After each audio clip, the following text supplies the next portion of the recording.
Hi everyone, welcome to ರೇಖಾ ಪ್ರಕಾಶ್ ಮನೆ ಊಟ. ಇವತ್ತಿನ ಈ ವಿಡಿಯೋದಲ್ಲಿ ಕ್ಯಾಬೇಜ್ ಪಲಾವ್ ಮಾಡೋದು ಹೇಗೆ ಅಂತ ತೋರಿಸ್ಕೊಡ್ತೀನಿ. ಕ್ಯಾಬೇಜ್ ಪಲಾವ್ ನಿಜವಾಗ್ಲೂ ಡಿಫ್ರೆಂಟ್ ಆಗಿರುತ್ತೆ. ಯೂಶಲಿ ನಾವು ಟೊಮೆಟೊ ಪಲಾವ್ ತಿಂತೀವಿ, ವೆಜಿಟೇಬಲ್ಸ್ ಪಲಾವ್ ಈ ಥರ ಮಾಡ್ಕೋತಾ ಇರ್ತೀವಿ ಮನೆಯಲ್ಲಿ. ಸಮ್ಟೈಮ್ಸ್ ಕ್ಯಾಬೇಜ್ನ ಮನೆಗೆ ತಂದಾಗ ನಿಮಗೆ ಗೊತ್ತು ಕ್ಯಾಬೇಜ್ ತುಂಬ ಕ್ವಾಂಟಿಟಿಯಲ್ಲಿ ಬರುತ್ತೆ. ಯಾವುದೇ ಒಂದು ರೆಸಿಪಿಗೂ ಕಂಪ್ಲೀಟಾಗಿ ನಾವು ಹಾಕೋಕ್ಕಾಗಲ್ಲ. ಸ್ವಲ್ಪ ಇನ್ ಕೇಸ್ ಏನಾದರೂ ಉಳಿದಿದ್ರೆ ಕ್ಯಾಬೇಜ್ನ ನಾವು ಪಲಾವ್ ಥರನೂ ಮಾಡ್ಕೋಬೋದು. ಬನ್ನಿ ಹಾಗಿದ್ರೆ ಹೇಗೆ ಮಾಡ್ಕೊಳ್ಳೋದು, ಏನೇನು ಇಂಗ್ರೀಡಿಯೆಂಟ್ಸ್ ಬೇಕು ಅಂತ ನೋಡೋಣ. ಮೊದಲಿಗೆ ನಾನಿಲ್ಲಿ ಸ್ವಲ್ಪ ಕ್ಯಾಬೇಜು, ಹಸಿ ಬಟಾಣಿ, ಈರುಳ್ಳಿ, ಲೆಮನ್ನು, 1 ಗ್ಲಾಸ್ ಅಕ್ಕಿ, ಟೊಮ್ಯಾಟೊ, ಶುಂಠಿ ಬೆಳ್ಳುಳ್ಳಿ ಪೇಸ್ಟು, ಪುದೀನ ಸೊಪ್ಪು, ಕೊತ್ತಂಬರಿ ಸೊಪ್ಪು, ಎಲ್ಲ ಥರದ ಸ್ಪೈಸಸ್ ಲೈಕ್ ಗರಂ ಮಸಾಲ, ಧನಿಯಾ ಪುಡಿ, ಖಾರದ ಪುಡಿ, ಅರಿಶಿನ, ರುಚಿಗೆ ತಕ್ಕಷ್ಟು ಉಪ್ಪು, ಜೊತೆಗೆ ಒಗ್ಗರಣೆಗೆ ಎಣ್ಣೆ ಮತ್ತು ಸ್ವಲ್ಪ ತುಪ್ಪ ಬಳಸಬೇಕಾಗುತ್ತೆ. ಮೊದಲಿಗೆ ನಾನಿಲ್ಲೊಂದು ಕುಕ್ಕರ್ ತೊಗೊಂಡಿದ್ದೀನಿ. ಕುಕ್ಕರ್ನ ಬಿಸಿ ಆಗಕ್ಕೆ ಇಟ್ಕೋಬೇಕು. ಬಿಸಿ ಆದಮೇಲೆ ಎಣ್ಣೆ ಹಾಕ್ಕೋಬೇಕಾಗುತ್ತೆ. ಎಣ್ಣೆ ನೀಟಾಗಿ ಬಿಸಿ ಆದಮೇಲೆ ಪಲಾವ್ ಸ್ಪೈಸಸ್ನ ಹಾಕ್ಕೊಳ್ಳಿ. ಪಲಾವ್ ಸ್ಪೈಸಸ್ ಸ್ವಲ್ಪ ಫ್ರೈ ಮಾಡ್ಕೋಬೇಕು ಲೈಟಾಗಿ. ನಾನು ಯೂಶಲಿ ಒಗ್ಗರಣೆಗಳೆಲ್ಲ ಮಾಡ್ಕೋಬೇಕಾದ್ರೆ ಫ್ಲೇಮ್ನ ಮೀಡಿಯಮ್ ಫ್ಲೇಮಲ್ಲಿ ಇಟ್ಕೊಂಡಿರ್ತೀನಿ.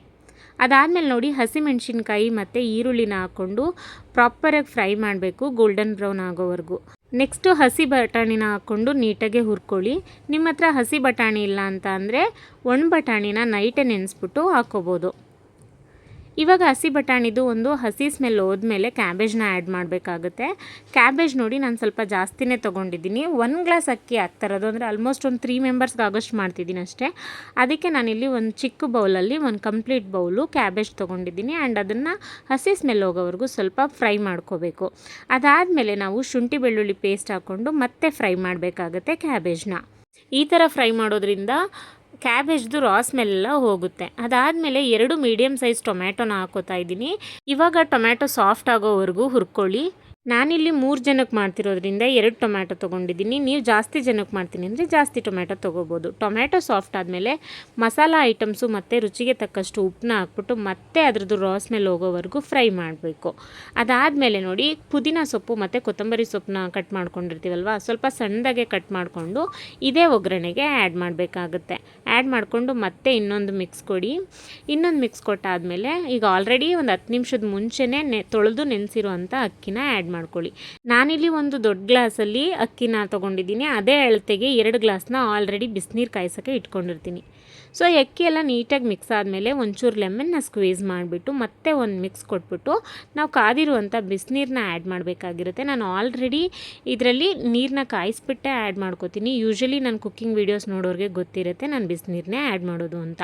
ಸೊ ನೀರನ್ನ ಸೇರಿಸಾದ್ಮೇಲೆ ಪ್ರಾಪರಾಗಿ ಒಂದು ಮಿಕ್ಸ್ ಕೊಟ್ಬಿಟ್ಟು 1 ಸ್ಪೂನ್ ತುಪ್ಪ ಹಾಕ್ಬಿಟ್ಟು ಲಿಡ್ ಕ್ಲೋಸ್ ಮಾಡಿಬಿಟ್ಟು 2 ವಿಜಿಲ್ ಬರ್ಸ್ಬೇಕಾಗುತ್ತೆ. ಮತ್ತು ತುಪ್ಪ ಹಾಕೋದು ಮಾತ್ರ ಮಿಸ್ ಮಾಡಬೇಡಿ, ಯಾಕಂದರೆ ತುಪ್ಪ ಒಳ್ಳೆ ಫ್ಲೇವರ್ ಕೊಡುತ್ತೆ ಪಲಾವ್ಗಳಲ್ಲಿ ಅಂತ ಎಲ್ರಿಗೂ ಗೊತ್ತು. ನೋಡಿ, ಇಲ್ಲಿ 2 ವಿಜಿಲ್ ಬಂದು ಕುಕ್ಕರ್ ತಣ್ಣಗಾದ್ಮೇಲೆ ಕುಕ್ಕರ್ ಲಿಡ್ನ ಓಪನ್ ಮಾಡಿ ತೋರಿಸ್ತಾ ಇದ್ದೀನಿ ನಮ್ಮ ಕ್ಯಾಬೇಜ್ ಪಲಾವ್ ಹೇಗಾಗಿದೆ ಅಂತ. ನೋಡ್ತಾ ಇದ್ದೀರಾ ಅಲ್ವಾ ಎಷ್ಟು ಚೆನ್ನಾಗಿ ಬೆಂದಿದೆ ಅಂತ. ಬಟ್ ಇದಕ್ಕೀಗ ಒಂದು ಪ್ರಾಪರ್ ಮಿಕ್ಸ್ ಕೊಡಬೇಕಾಗುತ್ತೆ, ಯಾಕಂದರೆ ತೊಗೊಂಡಂಥ ಎಲ್ಲ ಮಸಾಲೆ ಐಟಮ್ಸ್ ಎಲ್ಲ ಮೇಲ್ಗಡೆ ಬಂದುಬಿಟ್ಟಿರುತ್ತೆ. ಸೊ ಪ್ರಾಪರಾಗಿ ಒಂದು ಮಿಕ್ಸ್ ಕೊಟ್ಬಿಟ್ಟು ಸರ್ವ್ ಮಾಡಬೇಕಾಗುತ್ತೆ.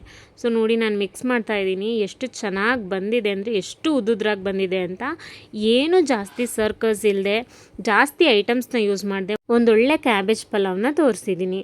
ಇದಾಗಿತ್ತು ಇವತ್ತಿನ ಸ್ಪೆಷಲ್ ರೆಸಿಪಿ. ಯಾರೆಲ್ಲ ನನ್ನ ಚಾನಲ್ನ ಇನ್ನೂ ಸಬ್ಸ್ಕ್ರೈಬ್ ಮಾಡ್ಕೊಳ್ದಲೇ ನೋಡ್ತಾ ಇದ್ದೀರಾ, ಪ್ಲೀಸ್ ಒಂದು ಸಬ್ಸ್ಕ್ರೈಬ್ ಮಾಡ್ಕೊಂಡು ನೋಡಿ. ಹಾಗೆ ಈ ವಿಡಿಯೋ ನಿಮ್ಗೆ ಇಷ್ಟ ಆಗಿದ್ರೆ ದಯವಿಟ್ಟು ಲೈಕ್ ಮಾಡಿ, ಶೇರ್ ಮಾಡಿ, ಹಾಗೆ ಕಾಮೆಂಟ್ ಮಾಡಿ. ರೆಸಿಪಿನ ನೀವು ಒಂದ್ಸಲ ಟ್ರೈ ಮಾಡಿ, ಖಂಡಿತ ನಿಮಗೂ ಇಷ್ಟ ಆಗುತ್ತೆ. Thank you so much.